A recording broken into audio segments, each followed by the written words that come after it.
Bom dia, turma! Aqui é a professora Caroline Cagliari e vamos dar continuidade à aula de doenças externas oculares. Vocês provavelmente conhecem alguém ou já examinaram algum paciente com pterígio.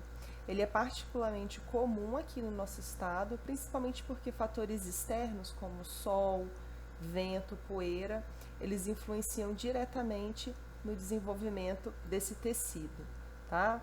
A queixa do paciente é o olho vermelho ou irritação ocular, prurido, e o próprio ato de coçar o olho, ele estimula o crescimento do pterígio, e o pterígio, como irrita o olho, estimula a pessoa a coçar os olhos, tá?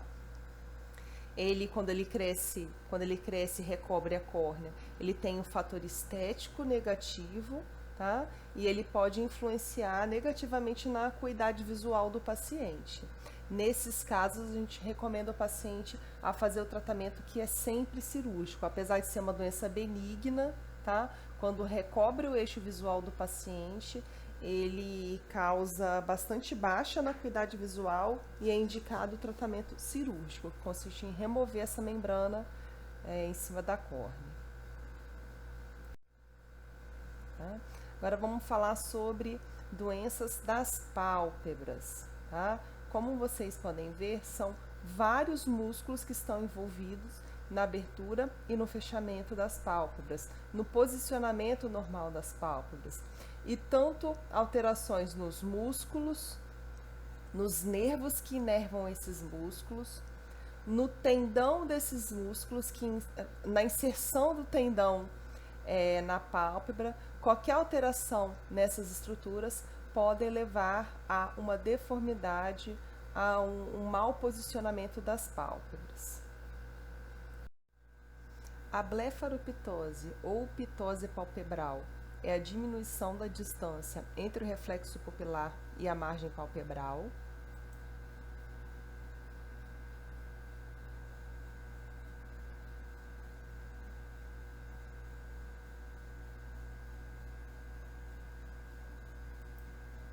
O mau funcionamento ou degeneração do músculo levantador da pálpebra superior é uma das causas mais frequentes, tá?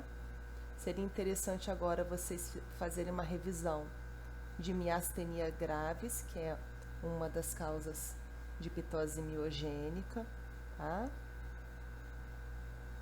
E atenção quando essa ptose congênita, ela oclui o eixo visual de uma criança devido ao risco de evolução para ambliopia. Quando a ptose congênita é nos dois olhos da criança, ela tende a adotar uma postura viciosa da cabeça, onde ela levanta o queixo e consegue assim liberar o seu eixo visual para enxergar. Mas quando é uma ptose unilateral, tá? Como a criança está enxergando perfeitamente do olho contralateral, tá? O risco de ambliopia é maior, tá? Outras causas de ptose seria a degeneração ou uma desinserção da aponeurose do músculo levantador da pálpebra. Nós temos causas neurogênicas também, então seria interessante agora vocês fazerem uma revisão da síndrome de Horner, tá? Que é uma paralisia óculo-simpática, beleza? E o tratamento depende de cada caso, né? O tratamento depende de cada caso. Se for uma doença neurogênica ou uma doença muscular, onde tem um componente inflamatório, você vai atuar tratando a doença sistêmica, tá? Mas nas causas onde há uma causa mecânica, uma cicatriz, uma retração, uma desinserção da aponeurose, um enfraquecimento do músculo, dependendo do caso, se estiver atrapalhando a visão do paciente, está indicado o tratamento cirúrgico. Já na retração palpebral, tá? Eu tenho deslocamento da pálpebra, tá? Com exposição da esclera entre o limbo, tá? E a margem palpebral. Praticamente o contrário da ptose, né? Aqui eu já tenho que ter cuidado, né, com a exposição da córnea do meu paciente. Se esse olho ele não se oclui corretamente, eu posso ter uma lesão da córnea evoluindo para uma úlcera corneana, tá? Perfuração ocular e até mesmo cegueira. Uma das causas mais comuns de retração palpebral, tanto da pálpebra superior quanto da pálpebra inferior, tá? É a orbitopatia de Graves. Tá? Aqui eu coloquei doença de Graves, mas a nomenclatura mudou. A gente prefere chamar de orbitopatia de Graves. Por quê? Nem todo paciente vai exibir, tá, todos os comemorativos de um paciente com doença de Graves, seja tremor fino de extremidade, aumento da temperatura, sudorese, tá? Os sintomas característicos de hipertiroidismo. Nem todo paciente vai exibir esses sintomas. Alguns pacientes abrem o quadro, tá, apenas com a retração palpebral. Na orbitopatia de Graves ou orbitopatia distireoide, eu tenho um infiltrado inflamatório e contração dos músculos levantadores da pálpebra superior e inferior do músculo de Miller e hiperestimulação desses músculos. Vocês podem observar aqui, ó, no corte de tomografia, como o músculo reto-medial ele está infiltrado, está espesso, tá? E alguns pacientes, além disso, podem ter autoanticorpos estimulando a proliferação da gordura, das células de gordura que estão no espaço retroorbitário, causando assim proptose, tá? Que é a protusão do meu globo ocular. Tá? Quando eu tenho proptose num paciente com orbitopatia distireoide, eu chamo essa proptose de exoftalmia ou exoftalmo. Outra situação onde pode ocorrer mau posicionamento palpebral é a paralisia facial periférica.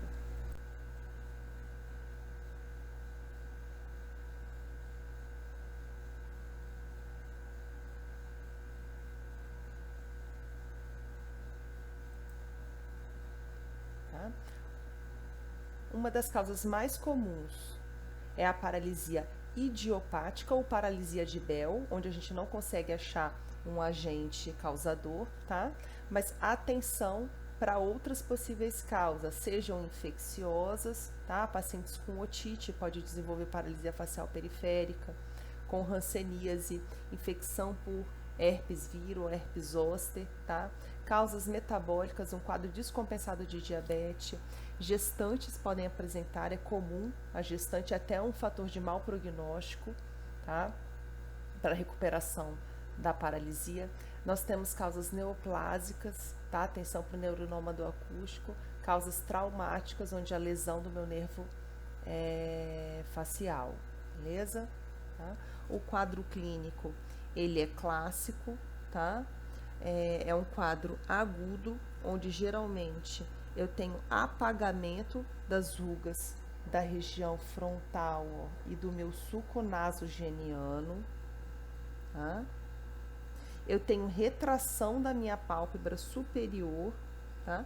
Desvio da comissura labial para o lado são, tá? E um lagoftalmo paralítico. Olha como o limbo, como a esclera está exposta nesse olho, Pessoal, nessa atenção, hemifácie acometida, e como nesse, com paralisia no outro lado eu não tenho periférica, exposição na minha alguns esclera. sinais Têm que ser tá? sempre avaliados, tá?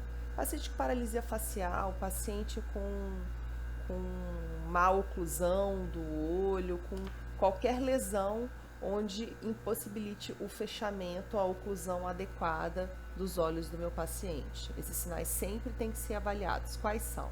Sempre aferir a acuidade visual do paciente, tá? Porque é um indicador se a córnea do paciente foi afetada ou não. Nem sempre a ectoscopia você vai identificar uma erosão corneana ou uma opacidade subjacente, tá? Pesquisar a sensibilidade da córnea, avaliar se esse paciente tem uma produção de lágrima satisfatória, tá? Porque a paralisia facial pode afetar a produção e a qualidade do filme lacrimal. E aqui eu ilustrei para vocês, ó, a pesquisa do sinal de Bell.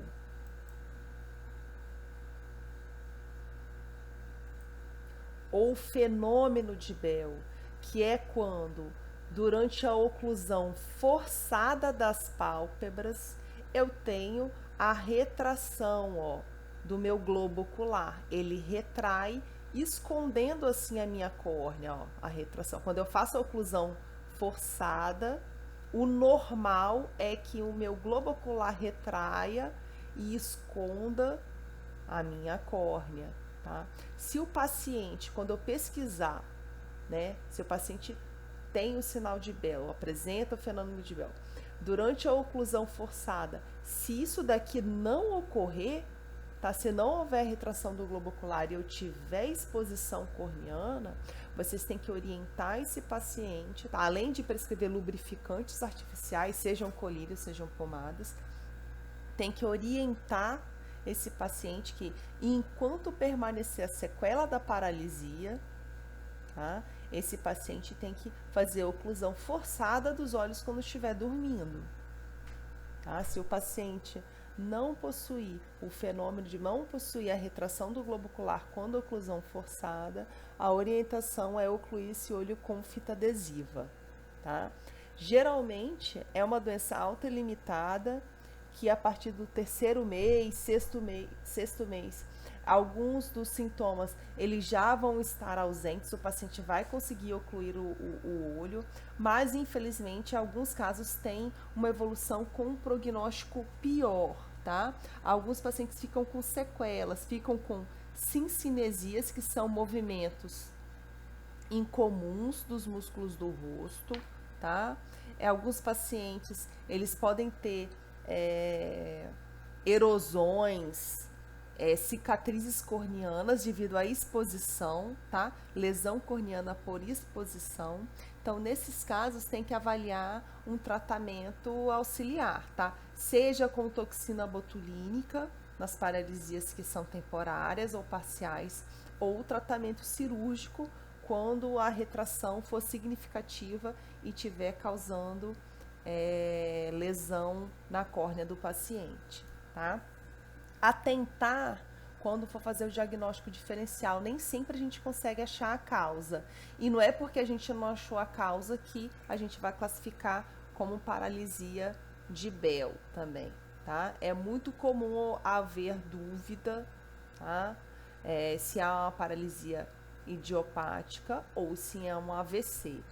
Mais comumente, no acidente vascular cerebral, a paralisia não é periférica. Você tem uma paralisia do sétimo par craniano, mas uma paralisia facial central, onde o paciente, devido a essa inervação cruzada, quando eu tenho um acidente vascular cerebral, geralmente o paciente tem a paralisia de toda a hemiface, exceto a pele da região frontal, que está poupada. Então, é um paciente que geralmente consegue ocluir os olhos, tá? Ele ainda tem a mímica facial, ele consegue ocluir os olhos, tá?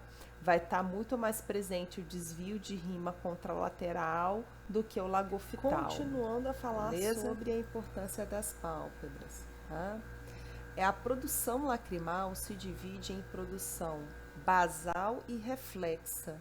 Reflexa é quando a gente cheira sente um odor muito forte, ou tem uma crise de riso, ou por algum motivo a gente fica triste, a gente tem essa produção de lágrima que é reflexa. E geralmente é produzida pela glândula lacrimal principal, que se localiza na órbita. Já a produção basal da lágrima, essa lágrima que vai ajudar a oxigenação da minha córnea, que vai lubrificar a minha conjuntiva, a produção basal é feita pelas glândulas localizadas na pálpebra, dentro da pálpebra. Vocês podem observar que são diversas glândulas implicadas na produção de diferentes componentes que vão formar a minha lágrima. O filme lacrimal, ele possui propriedades de oxigenar a córnea, já expliquei para vocês na aula anterior, de lubrificar as conjuntivas, tá? Tem propriedades refrativas, transporte de substâncias, diluição de substância, elimina toxinas, alérgenos, restos celulares, micro-organismos, protege a minha córnea, tem ação antimicrobiana, é rica em lactoferrinas, lisozimas, complementos, imunoglobulinas, tá? E cada camadinha dessa que vocês estão vendo, é produzida por uma daquelas células que eu mostrei no slide anterior, tá? A lágrima não é só água e sal, tá? A lágrima tem que ter uma composição estável, além dessa quarta camada aqui, que é o glicocálix, das células da minha córnea, que favorecem a aderência da lágrima à minha córnea, tem que ter uma composição estável para desempenhar todas essas funções que eu falei anteriormente. Então, tem uma camada de lipídios que estabiliza a lágrima, essa parte líquida, de água, onde estão as lisozimas, as lactoferrinas, os complementos, onde tudo está diluído, tá? Tem a mucina, que favorece a adesão junto ao glicocálix da lágrima na minha superfície corneana.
Quando ocorre a inflamação da minha pálpebra, eu vou ter uma doença chamada blefarite, geralmente é uma doença multifatorial, onde há a produção inadequada, né, de secreção pelas glândulas da pálpebra. E aí vai ocorrer a inflamação dessas glândulas, principalmente da glândula de Meibômios, tá? Então, eu vou ter uma meibomite e quando eu tenho a obstrução dessa glândula, a inflamação dessa glândula, eu facilito a infecção da pálpebra, tá? Seja por infecção estafilocócica, seja por outros micro-organismos. Diferente da blefarite seborreica, onde eu tenho um mau funcionamento da glândula, com acúmulo de sebo, formação de crosta nas pálpebras, as blefarites infecciosas, especialmente as blefarites causadas pelo estafilococo, tá? Áureos ou os estafilococos coagulados negativos, elas têm um curso mais de difícil tratamento, é uma blefarite que tende a ficar crônica, tá? O tratamento tem que ser feito em etapas, tem que remover as crostas da pálpebra, controlar a seborreia, prescrever antibióticos tópicos, às vezes até oral, antibiótico via oral para o paciente, tá? A gente pode usar tetraciclina, pode usar doxiciclina e fazer um curso prolongado, tá? Do tratamento. Aqui, ó, já é um paciente com uma blefarite estafilocócica crônica, que vocês podem observar que algumas complicações podem ocorrer, tá? Aqui eu tenho espessamento da pálpebra, chamado de tilose. Eu tenho a inflamação supurativa dos folículos pilosos. Vocês podem ver a presença de pus mesmo, não são mais crostas, não parece mais uma caspa, mas sim pus saindo do folículo piloso. Eu posso ter deformidade desses folículos pilosos, com queda ou mau posicionamento dos meus cílios. Eu posso ter cicatrização e deformidade das minhas pálpebras. É por isso que tem que ter atenção. Se eu tiver uma infecção sobreposta a uma blefarite seborreica, o tratamento sempre é um tratamento mais longo. Geralmente a gente trata por mais de 30 dias esse paciente, e se tiver sequelas, tem que tratar sequelas também. Nesse ponto, seria interessante vocês retornarem alguns slides e reverem a anatomia das glândulas palpebrais para vocês entenderem e diferenciar o ordelo do calásio, tá? O ordelo é uma infecção aguda, supurativa, nodular, geralmente causada por estafilococos, tá? É uma infecção. Na maior parte das vezes, o ordelo vai acometer um folículo piloso das glândulas de Zeiss ou de Moll, tá? Vocês vão ver externamente com um ponto de flutuação, tá? Porque é uma infecção, a formação de um abscesso. E mais raramente, bem raramente, a gente tem o acometimento da glândula de Meibomius, a gente vai ter um ordelo interno, tá?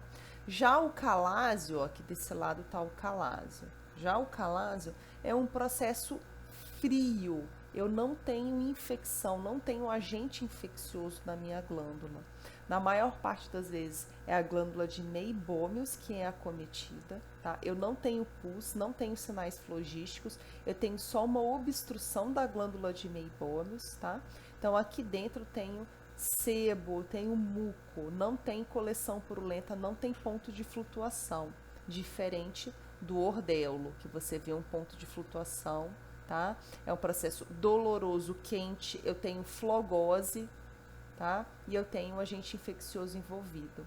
O calásio, que é conhecido vulgarmente como terçol, tá? O ordelo, perdão, o ordelo é conhecido como terçol, é uma infecção.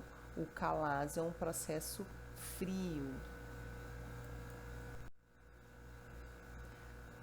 Na maior parte das vezes, eu consigo fazer o tratamento clínico dessas lesões, tá? Se diagnosticada precocemente, a gente pode orientar o paciente a realizar compressas de água morna e massagem para facilitar a fluidificação dessas secreções da glândula e favorecer a drenagem espontânea.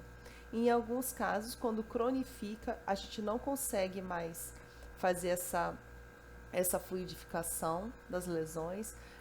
A lesão vira um glanduloma, tanto o calásio quanto o ordelo, tá? Eu não consigo resolver clinicamente, tá? Então, esteticamente é inaceitável. Então, a gente tem que fazer o tratamento cirúrgico, que é a drenagem, a curetagem dessa lesão, tá? Com a remoção da cápsula desse granuloma.